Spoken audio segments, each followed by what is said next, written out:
Hi, I'm Debbie Jager with Board Vantage, and we're proud to sponsor this episode of Bank Director's For Banker by Banker video series.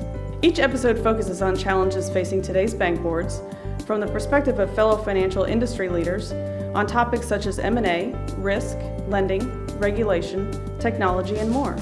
I'm pleased to introduce our speaker for this video, Beth Vitale of CoBiz Financial, as she shares how her audit committee handles fraud monitoring.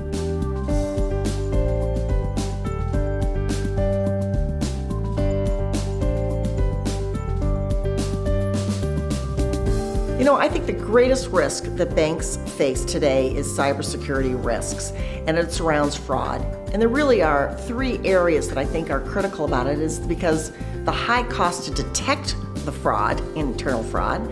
Second is the high cost of the amount of money that can be lost. It can go so quickly across the world and you don't know that it has happened. And third, it really is the high cost to you in your loss of your reputational risk. And I think the other risk that is the subset of that is many times boards do not have the skills on the boards of directors to be able to ask the right questions and to be able to know whether the processes and oversight is already put into place.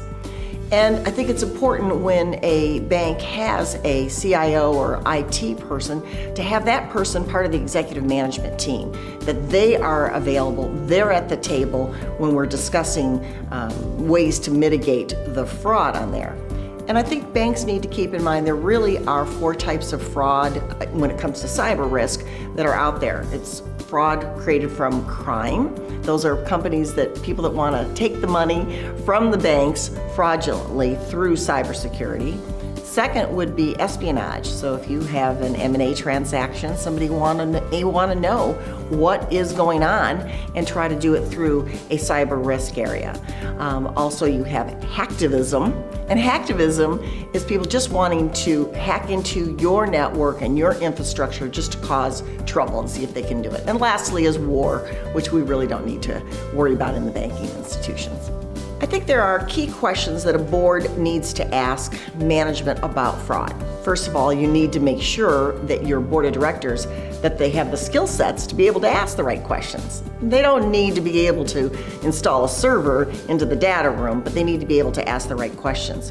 An example of that question would be, are your applications in the cloud, and do you have a private cloud? Private cloud is more secure than just being in the cloud. So I think that's critical to be able to know what questions to ask. Another type of question is, what are the processes and procedures they have in place to identify fraud? So what are you doing? How do you put your processes in place? And how do you know which risk is worth taking?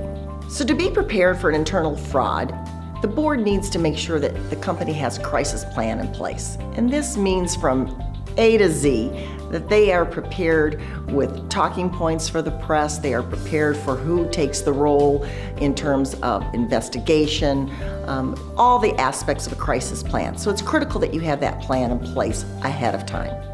Secondly, I think it's really important that you have a robust whistleblower program in place.